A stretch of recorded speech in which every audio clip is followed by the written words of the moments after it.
মহিলা পারিবারিক বস্ত্র প্রতিষ্ঠান খাগড়া, বহরমপুর এবং লালবাগ, মুর্শিদাবাদ। আসন্ন বিধানসভা নির্বাচনকে সামনে রেখে জনসংযোগ ও প্রচারে জোর দিয়েছে তৃণমূল কংগ্রেসের প্রার্থী রবিউল আলম চৌধুরী। আজ সকালে তিনি বেলডাঙ্গা জলিলিয়া মাদ্রাসায় পৌঁছে স্থানীয় মানুষ ও কর্মী সমর্থকদের সঙ্গে নিয়ে বিশেষ দোয়া প্রার্থনায় অংশগ্রহণ করেন। মাদ্রাসা প্রাঙ্গণে তার উপস্থিতিকে ঘিরে সাধারণ মানুষের মধ্যে উৎসাহ লক্ষ্য করা যায়। তিনি সকলের সঙ্গে কুশল বিনিময় করেন এবং এলাকার শান্তি, উন্নয়ন ও মানুষের কল্যাণ কামনায় দোয়া চান।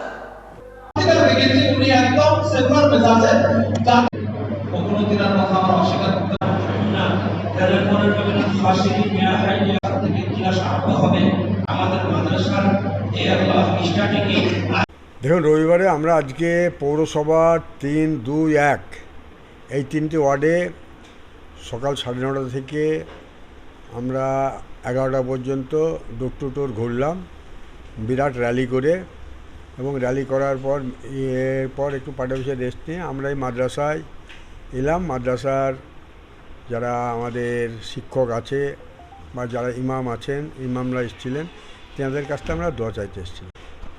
এই মাদ্রাসাটা দীর্ঘদিন একটা পুরনো মাদ্রাসা, এবং আমরা যখন স্কুলে পড়তাম তখন এই জলিলিয়া মাদ্রাসাটা ছিল তখন থেকে। আজ এই মাদ্রাসা একটা বিশাল জায়গায় এনারা কিন্তু এই মাদ্রাসাটাকে নিয়ে গেছেন, কারণ তার জন্য এই মাদ্রাসার যারা কমিটির লোকজন আছেন, শিক্ষকরা আছেন, এবং এনারা যেভাবে অক্লান্ত পরিশ্রম করেন যে এই মাদ্রাসাকে যাতে একটা সুন্দর জায়গায় নিয়ে যাওয়া যায় এবং ডিসিপ্লিন আকারে এই মাদ্রাসা চলে, এবং এই মাদ্রাসায় একটা মসজিদ করেছে একবার দেখবার মতো। তাই আমরা প্রতিবারই যখনই ভোট আসে প্রত্যেক দলের নেতৃত্ব বা যারা প্রার্থী তেনারা আসেন, আমরাও ঠিক সেইভাবে এসেছি। ওনাদের বিবেক আছে, বুদ্ধি আছে, যেটা ভালো বুঝবেন সেটা করবেন।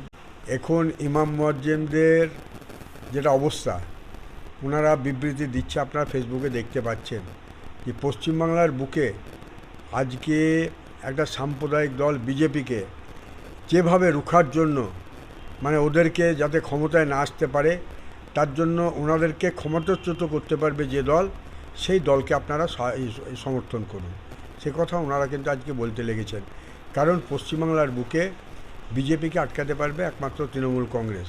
কারণ অন্যান্য যে সমস্ত দল আছে তেনারা ওই 2-1টা পকেট ছাড়া তাদের কিন্তু কোনো জায়গায় সংগঠন নেই।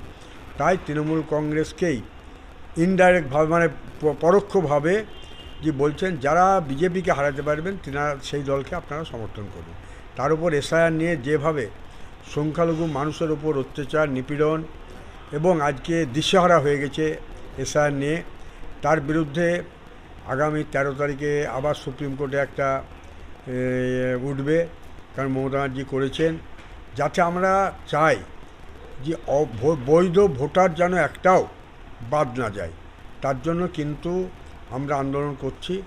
পাশাপাশি আজকে ইমাম মুয়াজ্জিমরা বা যারা বুদ্ধিজীবী, মুসলিম বুদ্ধিজীবী আছে, তেনারা একটা জিনিস চিন্তাভাবনা করেছেন যে বাংলায় আমরা বাস করছি, আমরা যাতে সাম্প্রদায়িক সম্প্রীতি বজায় রেখে একে অপরের পরিপূরক হিসাবে আমরা বসবাস করতে পারি, তার জন্য ওনারা কিন্তু প্রত্যেককে আহ্বান করছেন।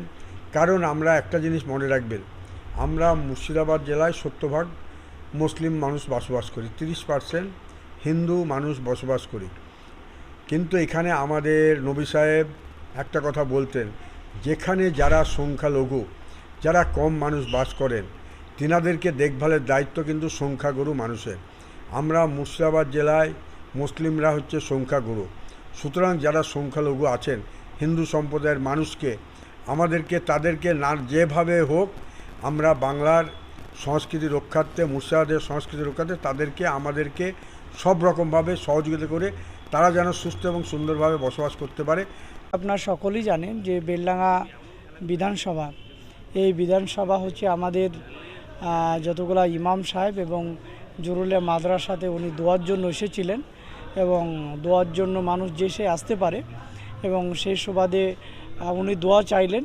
তো আমরাও তার জন্য প্রাণ খুলে দোয়া করলাম, এবং আমরা সেকুলার পার্টি এবং সেই সুবাদে রবিউল আলম চৌধুরী ওনাকেও আমরা শুভেচ্ছা এবং অভিনন্দন জানাম জানালাম যে আমাদের ইমাম এবং মুয়াজ্জিন সাহেব এবং এই মাদ্রাসার কমিটি বিন্দু থেকে শুরু করে প্রধান শিক্ষক থেকে শুরু করে সকলেই ছিলেন উপস্থিত। এবং দেখুন যে বেলডাঙ্গা নিয়ে সারা ভারতবর্ষ তোলপাড়।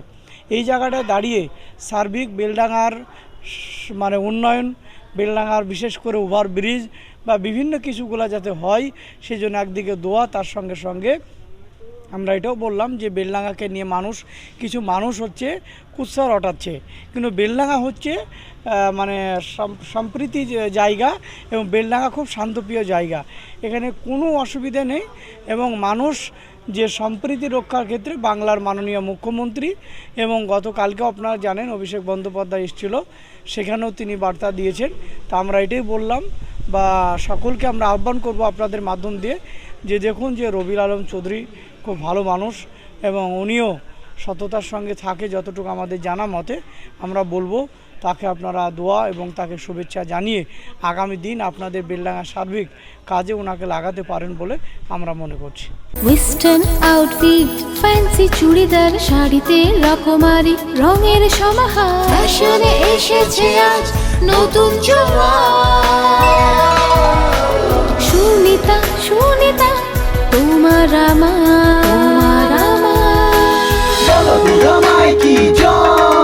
আজ পুজোর হাওয়া, নতুন চাওয়া পোশাকের এই আঙিনায় সুনিতা মন ছুঁয়ে যায়। সুনিতা, সুনিতা, সুনিতা সবার। সুনিতা 309 নেতাজি রোড, খাগড়া, বহরমপুর, মুর্শিদাবাদ।